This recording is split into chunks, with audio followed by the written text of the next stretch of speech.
Admittedly, part of the secret of finding security vulnerabilities, and with that I mean any kind of security vulnerability, is intuition.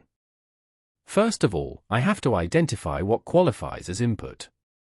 So which are the channels, which are the places where I can send data to the web application that the web application then basically puts into a SQL statement? Most of the time, these are GET and POST variables because the web application expects data from the client via GET or POST, mostly using forms or using the query string. Of course, there are other options as well, such as HTTP headers if a web application, say, stores the user agent HTTP header in a database. But most of the time we're talking GET and POST. And if it's an API, there are other HTTP methods that are being used. And then, I have to craft an attack payload.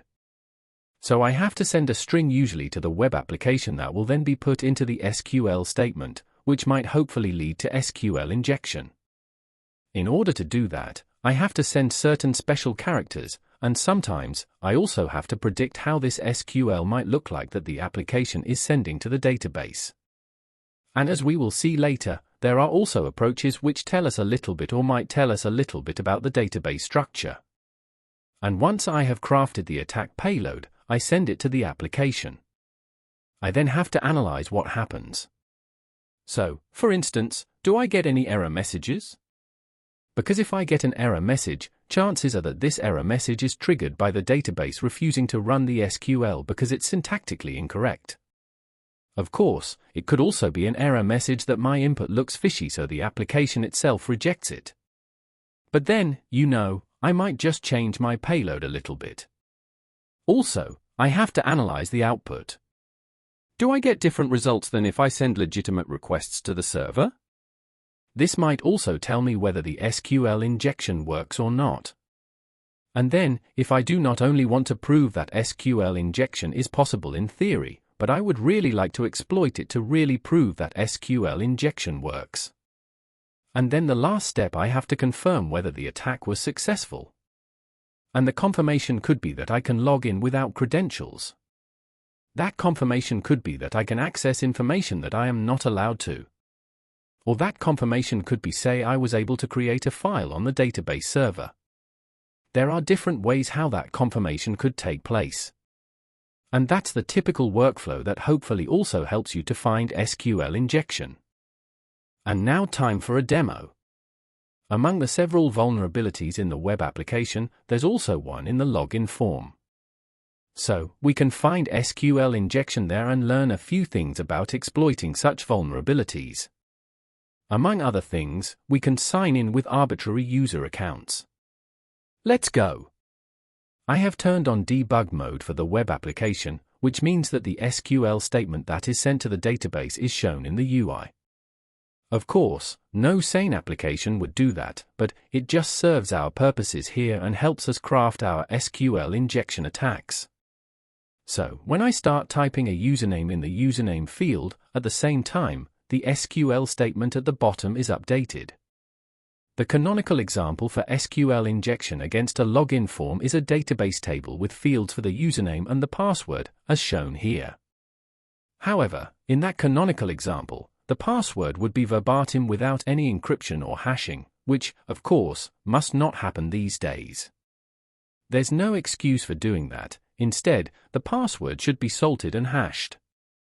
Turns out here, it's only hashed, and that hash, if you look at it, it's not very long, so let's copy it to the clipboard, and then just search for it. So many results, so yes, it's an SHA-1 hash, and if we clicked on one of those links, we would find out it's an SHA-1 hash for Alice. So Alice's password is Alice, so not really secure, but there might be other ways to log in even without knowing Alice's weak password. One approach that is almost always the first step towards finding SQL injection is to use special characters, and we can assume that if user input is stuffed directly into an SQL string, then that username might be in a where clause and might be delimited by single quotes. So, what if we add a single quote on our own? You see down there that the color coding of the SQL looks a bit weird, and, of course, the SQL is now syntactically incorrect because we have an odd number of single quotes, essentially. The color coding removes the final single quote. So, when I just use a random password and hit login, this is what's happening. I get a detailed error message, and that error message is super revealing. Among other things, I see that PHP is being used, and that doesn't tell me a lot actually because PHP per se is secure. So with the code there is an issue, not the framework. But we can deduce more from that error message. SQLite, or SQLite 3 to be precise, is being used, so we know which database is the application talking to. Different databases have different versions of the SQL dialect, and therefore, we can use that information a little bit later on. There's also a hint that there is a syntax error, so it's very likely that SQL injection is possible because we added a single quote, and indeed, the SQL that is sent to the database has a syntax error, and therefore, probably, our single quote was just stuffed into the SQL string. There is some other information hidden here, as well, so we see that the web server seems to run on the Windows using IIS because of that path. Also, we see that there are a couple of classes. Very valuable information, but from an SQL injection perspective, just knowing that, yes, SQLite is being used is the first step towards, well, actually doing SQL injection. And with that, we can try some hacking. So, a common approach is to use a username like this. Username is Alice, and then asterisk, because asterisk starts an SQL comment. For certain databases, it depends on the database. Sometimes it's also hash, and sometimes it's a double dash. Double dash, for instance, is typical for SQL Server, but since we know it's SQLite, we know it's star. So now the SQL statement is select asterisk from users where name equals Alice. The single quote ends the Alice string, and the comment makes the rest of the SQL statement that the web application sends to the database invisible. So therefore, the SQL statement is just select asterisk from users where name equals Alice. The web application trusts the data that comes back from the database, so the database returns the user Alice, so the web application thinks that Alice has logged in. And indeed, now, login successful. We have logged in as Alice.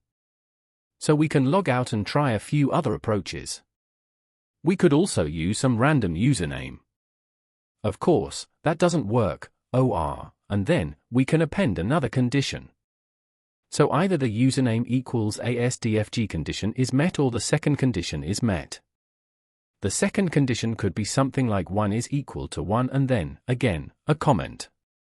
So basically, return all users with either that name or users for which 1 is equal to 1 is true, which means for all users. And if you don't really like the 1 is equal to 1, you could also try something like this, equal sign, and if you look at the SQL statement below, you see that now we are syntactically correct again. So given your users where the name is ASDFG empty string equals empty string, which means for all users, and the password has a certain hash, so we can actually log in as a user where we have hunch what the password is. So many options. But I think just using 1 is equal to 1 and then a comment is nice because that is select asterisk from users since 1 is equal to 1 is true for all users, and that means all users are returned from the database. And the application usually takes the first one returned, and the first one returned often is the first one added to the system, which is an admin user here we didn't even know about. And that admin user has a higher number next to it. That's the user level, so we're now logged in as an administrator. So these are a few ways how to use SQL injection to log in as an arbitrary user.